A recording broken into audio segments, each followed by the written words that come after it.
पुण्यात्मा, जब आपको इस भक्ति की कीमत का पता चलेगा, जैसे किसी बहन को गर्भ रहा हो माँ को, और फिर उसको पता है उसको कैसे रात को भी चिंता रहती है कि कहीं मेरा बालक, मेरा बच्चा खराब ना हो जा, ऊंचे नीचे में पैर ना रखा जा, रात में करवट लेते समय भी एकदम उधड़क कर पड़ेगी कि जब बच्चे का दाब ना गिरगी हो, तब वो गर्भ रूपी लाल को वो सफल करती है।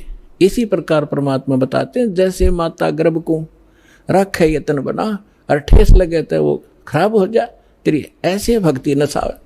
तो इस भक्ति के अंदर आपने मर्यादा गढ़नी जरूरी है। अब परमात्मा ने आपको सद्भक्ति भी मिल गई, दास भी मिल गया, आपके अंदर भक्ति प्रवेश भी कर दी। अब उस लाल को आपने सुरक्षित रखना पड़ेगा। जरा सी लापरवाही में वो बात भक्तिहीन हो जाओगे, फिर वहीं की वहीं फिर स्टार्ट होगी नए सिरे। तो इससे इतना डर के इस भक्ति को सफल करो। अब जो प्रसंग चल रहा है कि अब हम इसको कैसे सफल करेंगे और कैसे हमें प्राप्ति होगी परमात्मा की, ये इसमें मूल कारण है। अब हम तो कई जैसे प्रसंग चल रहा था कि हम ये कहते हैं कि आपके गुरुजी देवी देवताओं की पूजा देते, ये पूजा नहीं है इनकी। जैसे आप जी को बताया था कि जैसे पति भर्ता लड़की होती है, वो उस पूरे परिवार में अगर प्रेम से रहती है तो बहुत अच्छी भाग्यवान कहलाती है। नो का अपने पति से अतिरिक्त किसी से ढंग से बोलूँ नहीं, किसी से बात नहीं करूँ, इसे रोटी पाऊंगी, इसे कपड़े धोऊंगी, हैं तो वो कलह का कारण बनेगी। तो वह पति भर्ता होते हुए भी वह नकमी है।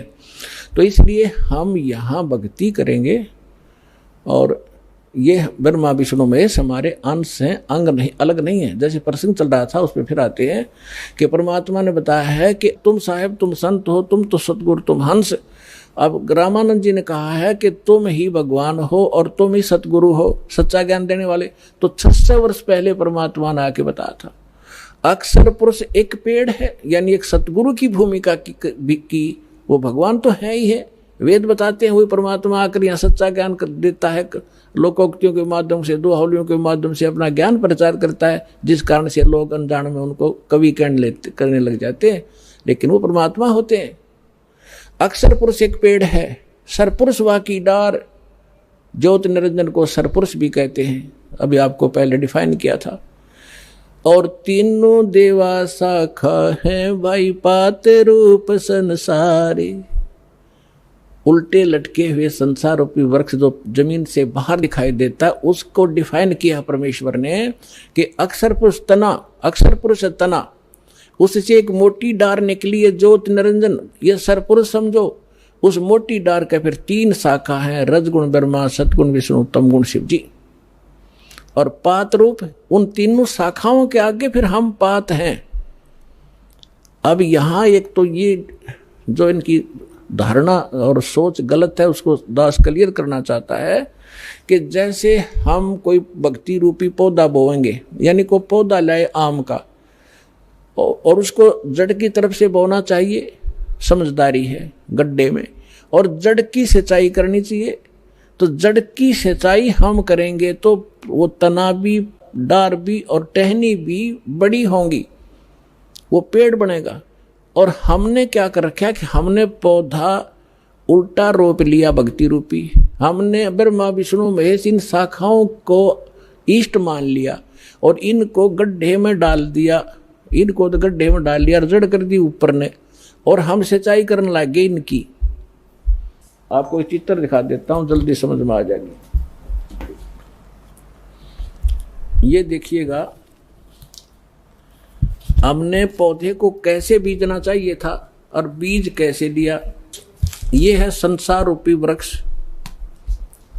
देखिएगा, ये है ऊर्ध्व मूलम अधः शाखम, ऊपर को जड़ और नीचे को शाखा वाला ये उल्टा लटका हुआ संसार रूपी वृक्ष है। और परमात्मा ने इसकी डिफाइन किया है, अक्षर पुरुष एक पेड़ है, ये परमात्मा की वाणी है। निरंजन कहो, सरपुरुष को हुआ की डार, और तीनों देवा शाखा हैं, ये पात रूप संसार। ये इस जमीन से बाहर जो दिखाई देता है उसको पेड़ बोलते हैं। अक्षर पुरुष एक पेड़ है, सर पुरुष यानी ज्योति निरंजन वा की डार, और तीनों देवा शाखा हैं, ये पात रूप संसार। हम यहाँ पर हैं पात रूप संसार, और जो तीनों लोकों में प्रवेश करके सबका धारण पोषण करता है वो है उत्तम पुरुषत्व अन्य। ये है जड़ मूल सबका मालिक। यहाँ से हम सबको आहार मिलता है, यानी इस सरपुरुष अक्षर पुरुष और ब्रह्मा विष्णु महेश तक का पालक यही है, लेकिन थ्रो प्रॉपर चैनल हम तक पहुँचता है। अब जैसे श्रीमद् भगवद गीता अध्याय नंबर 3 के श्लोक नंबर 10 से लेकर 15 तक विशेष विवरण है कि जब ब्रह्मा जी प्रजापिता ने सबसे पहले सृष्टि रचकर उनको संदेश दिया था कि तुम अपने यज्ञ अनुष्ठान करो और उसके द्वारा देवताओं को बढ़ाओ, शास्त्र अनुकूल साधना करो और उनसे देवताओं को बढ़ाओ, और बड़े हुए देवता तुम्हारे को बिना मांगे ही इच्छित भोग दिया करेंगे, और जो अपने संस्कार प्रारब्ध में मिले हुए से और उसमें से कुछ दान धर्म पुण्य नहीं करता वो तो चोर है भगवान का। फिर 14वें 15वें श्लोक में स्पष्ट किया है कि उस परमात्मा को जो सबका धारण पोषण जो परम अक्षर पुरुष है उसको इष्ट रूप में मान के सभी धार्मिक अनुष्ठानों को करना चाहिए, जिससे आपको सभी लाभ प्राप्त होंगे। तो हम पूर्ण परमात्मा को इष्ट मानकर जड़ की पूजा करवाते हैं, और इन ब्रह्मा विष्णु महेश को अपने आप ही वो हमारे संस्कार शुभ बनकर इनके पास पहुंच जाते हैं। अब जैसे ये तो आपने पेड़ देखा, अब हम पौधा दिखाते हैं। कई कहते हैं कि रामपाल तो हमारे देवताओं को छुड़वाता इसलिए हम वो साधना नहीं करें। ये तो बालक हैं, बालक वाला ज्ञान वाला व्यक्ति ऐसी भाषा बोला करता है। जब उनको ज्ञान होगा तो पता चलेगा कि दास ना देवता छुड़वाता, आपको उन देवताओं को ढंग से पूजने की तरीका बताता हूँ साधना का, जिससे आपको लाभ मिलेगा, आपका जीवन सफल होगा। अब देखिएगा, आप कोई पौधा लाए तो उसको ये ऐसे बीजना चाहिए, और आम व्यक्ति इसको स्वीकार करेगा। सीधा बीजा हुआ भक्ति रूपी पौधा। अब ये मूल है, पूर्ण परमात्मा अक्षर पुरुष जड़ है। इसको गमले में या गड्ढे में लगाया और सिंचाई की, सत भक्ति की, तो इस जड़ से फिर ये सभी देवता, ये तीनों देवा शाखा, ये बड़े हुए, पेड़ बन गया। पेड़ बनकर फिर फल इनका लगेगा टेन ब्रह्मा विष्णु महेश को। अब इतना अनजान कौन होगा? वो मूर्ख ही होगा जो यूं कह है कि माली जड़ की पूजा करता है और टहनियों को तोड़ के फेंकवा दे, फिर उस पूजा का फायदा क्या होगा? टहनियों के ही तो फल लगेंगे। ये ब्रह्मा विष्णु महेश ही आपके शुभ संस्कार अशुभ संस्कार जैसे भी होंगे यही देंगे आपको, ये कंट्रोलर है यहाँ के। और जब हम शास्त्र अनुकूल साधना करेंगे तुम्हारे सारे शुभ ही शुभ होंगे, और वो जाएंगे इनके पास, ये फिर आपको देंगे।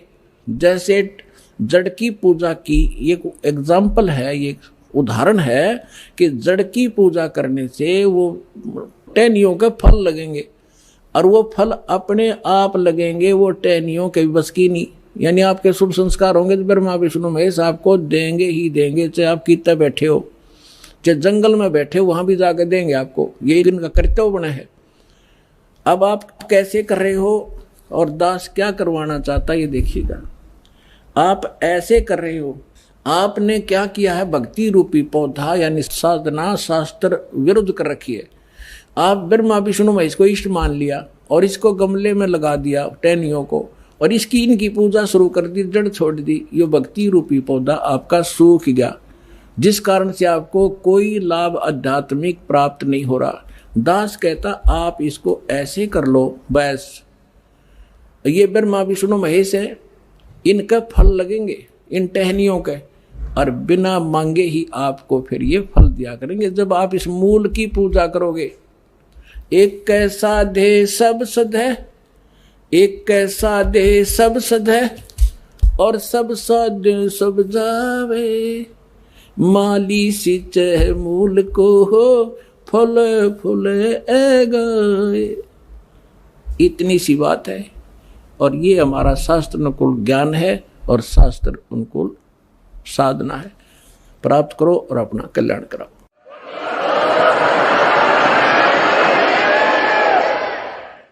अब आपको कुछ भक्तों का अनुभव सुनाएंगे। पुण्यात्माओं, सौभाग्य आपका, आपको ये अमृत वचन, ये तत्व ज्ञान सुनने को मिला और परमात्मा की दया हुई। ना इस काल के कोल्हू में हमारे दादे मर गए, परदादे मर गए उसी परिवार पोषण में, और ये यहाँ तक लाने का कारण भी परमात्मा ही आपको मेहर कर रहा। सत्कर मान लेना, ना एक कदम भी इधर नहीं चलने दे। काल इतना दुष्ट है, आपके ऊपर परमात्मा की मेहर बड़ी नजर न्यारी है जो यहाँ पहुंच रहा है। ये सत्कर मान लेना। तो इसलिए पूरा ज्ञान सुनो, आपके हृदय में जो मैल है सारा साफ होगा, भगवान विराजमान होगा, सारे काम ठीक होंगे, आपका रोग कटेगा, आपको धन मिलेगा और मोक्ष मिलेगा। भाई जो गुरु बचन पे डट गे, रकट गे फंद 84 के, कट गे फंद 84 के, रकट गे फंद 84 के। भाई जो गुरु बचन पे डट गे, रकट गे फंद 84 के। वस्तु मिली ठोर की ठोर, मिट गई मन पापी की दौड़।